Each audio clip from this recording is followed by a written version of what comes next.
Hello, and thank you for joining my talk today. In this talk, I will provide an overview of schizophrenia, a complex chronic mental health disorder that significantly impacts a person's ability to think clearly, manage emotions, make decisions, and relate to others. And my question is, what are typical symptoms of schizophrenia? Schizophrenia was historically classified into several subtypes. However, the latest edition of the Diagnostic and Statistical Manual of Mental Disorder DSM-5, published by the American Psychiatry Association, has removed these subtypes. The change was made due to the subtypes' limited diagnostic stability, low reliability, and poor validity. Instead, schizophrenia is now viewed as a spectrum disorder. Understanding the historical subtypes of schizophrenia can provide helpful context. These subtypes included paranoid schizophrenia, which was characterized by permanent delusions and hallucinations, particularly delusions of persecution or grandeur.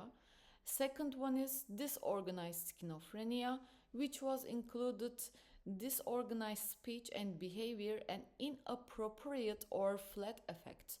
Third one is catatonic schizophrenia, which was featured disturbance in movement ranging from excessive motor activity to rigid posture and lack of movement.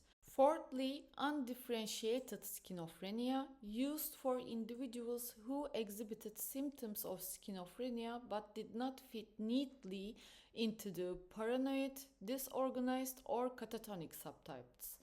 And lastly, residual schizophrenia.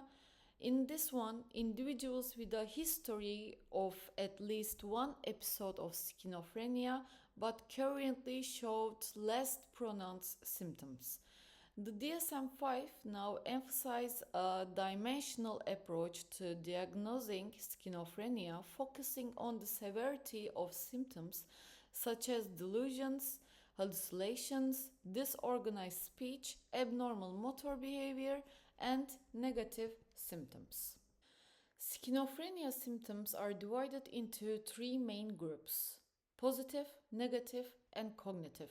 First one is positive symptoms, involve an excess or distortion of normal functions, including hallucinations, is seeing or hearing things that aren't there, often hearing voices.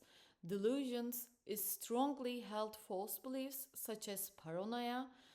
Disorganized thinking or speech is incoherent or illogical thoughts, and grossly disorganized or catatonic behavior is unpredictable behavior or a lack of movement. Secondly, negative symptoms represent a loss of normal functions such as diminished emotional expressions, is reduced facial expressions and speech intonation. Ovulation is lack of motivation for purposeful activities.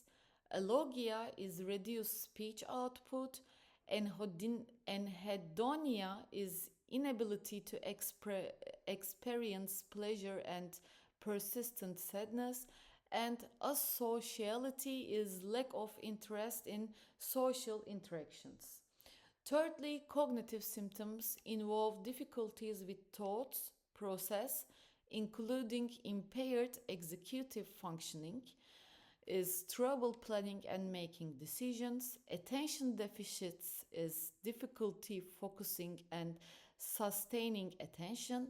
And lastly, working memory deficit is difficulty using information immediately after learning it.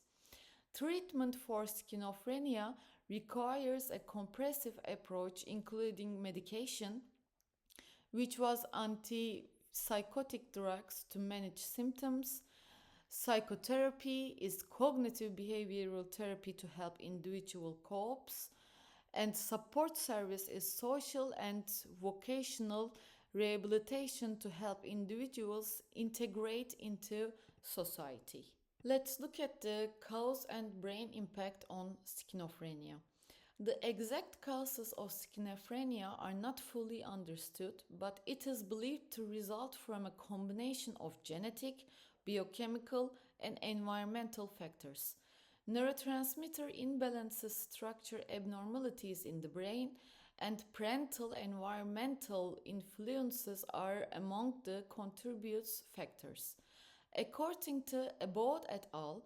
Article, which is Motor System Dysfunction in the Schizophrenia, talking about neural systems to neurotransmitters, explores the intricate relationship between motor dysfunction and dopamine signaling in schizophrenia. Schizophrenia is associated with abnormalities in several brain regions that are crucial for motor control and coordination. The prefrontal cortex is responsible for executive functions such as decision making, problem solving, and planning. Structural and functional abnormalities in this area are linked to cognitive deficit and disorganized thinking. The hippocampus, essential for memory formation and spatial navigation, shows reduced volume and altered activity in individuals with schizophrenia, leading to memory impairments and disorganized thought process. The thalamus, acting as a relay station for sensory and motor signals to the cerebral cortex, can disrupt information processing and sensory perception when abnormal, contributing to hallucinations and delusions. The amygdala, involved in emotion regulation and processing, can affect emotional responses and social behavior when its structure and function are altered, leading to symptoms such as flat affect and social withdrawal. The basal ganglia, a group of nuclei crucial for coordinating movement and motor control, are linked to motor symptoms of schizophrenia and the side effect of antipsychotic medications. The motor cortex, located in the frontal lobe, is responsible for planning, controlling, and executing voluntary movement, with changes in its function and structure contributing to motor coordination. The cerebellum, critical for fine-tuning movements, balance, and coordination, shows abnormalities in function associated with impaired motor coordination and balance problems. The temporal lobes, important for processing auditory information and language, exhibit structural and functional change that correlate with auditory hallucinations and language disturbance. Finally, the premotor cortex, involved in the preparation and execution of movement, can lead to difficulties in initiating and coordinating movement when dysfunctional. Research has shown that individuals with schizophrenia may exhibit structural and functional change, these motor-related brain regions. This including reduced gray matter volume, altered connectivity, and dysregulated neurotransmitter systems, especially dopamine.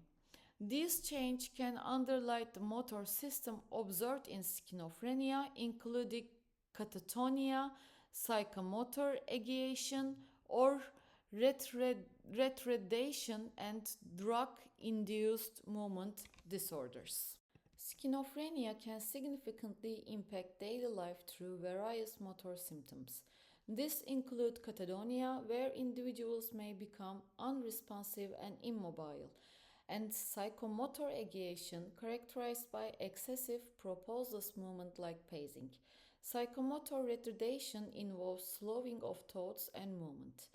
Echopraxia and echolalia cause involuntary mimic of movements and words, while tardive dyskinesia, a side effect of long-term antipsychotic use, result in repetitive involuntary facial and tongue movements.